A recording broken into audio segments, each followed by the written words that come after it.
Les huitièmes attendront. Le Paris Saint-Germain a raté l'occasion de se qualifier dès hier soir pour la suite des événements en Ligue des Champions. Paris tenu en échec un partout par Anderlecht et surtout mené au score à la 69e minute après ce but signé Dezou. Mais pas pour longtemps puisque 2 minutes plus tard, Ibrahimovic rectifie le tir. Pas de score fleuve donc hier soir et un PSG qui n'a pas franchement convaincu. Après le score du match aller, les gens pensaient qu'on allait encore marquer 5 ou 6 buts. Mais ce n'est jamais facile de rééditer ça le match suivant, même si tu as réussi à gagner 5-0 avant. Et c'est typiquement le genre de match où tu peux marquer à tout moment, mais c'est eux qui ont marqué en premier. Et après, ça devient plus difficile quand vous perdez. Et à noter que le Bayern Munich et Manchester City sont les deux premiers qualifiés pour les huitièmes de finale.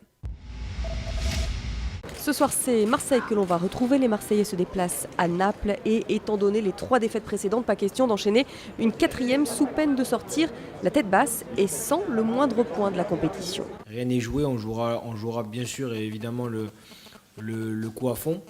Voilà, c'est des matchs, faut pas non plus l'oublier, prestigieux et j'espère qu'on va faire un très bon résultat. Naples, de son côté, peut encore y croire avec ses 3 points, tout comme Arsenal et Dortmund.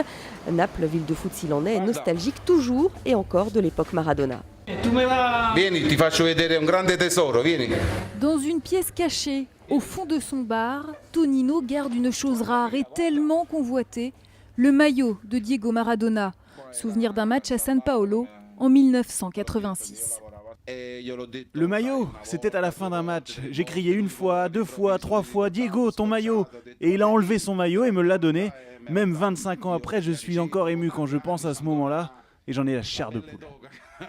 Sur les murs, dans les commerces et même sur le corps, Diego Maradona est présent partout à Naples, surtout dans le cœur de ses habitants. Considéré comme un dieu, une relique lui est même dédiée. À Naples, nous sommes très croyants. Les saints, Jésus, la Vierge, tous ont une place très importante. Comme Diego, car pour nous c'est un saint. Nous demandons à la Madone de Buenos Aires de le protéger. Ici c'est San Gennaro, le protecteur de Naples. Ici la Madone d'Argentine. Et là, le pape François. Je me promenais dans Naples et quelle surprise, voir Diego ici, c'est surprenant, c'est dingue. Diego pour nous aussi c'est un personnage important qui nous a donné tant de joie. C'est un moment unique que je suis en train de vivre. Encore floqué sur les maillots actuels du Napoli, dans la boutique officielle du club, le maillot de Maradona est une valeur sûre. Le maillot de Maradona est celui qui s'est vendu le plus depuis que l'on a ouvert cette boutique. C'est le genre le plus demandé, l'emblème de notre ville. Il sera toujours dans le cœur des Napolitains.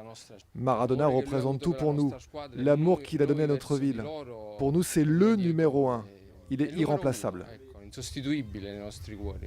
À Naples, le souvenir de Maradona ne semble donc pas près de s'éteindre.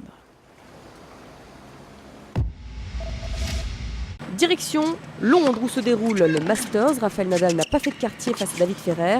Victoire 6-3, 6-2 en 1h15.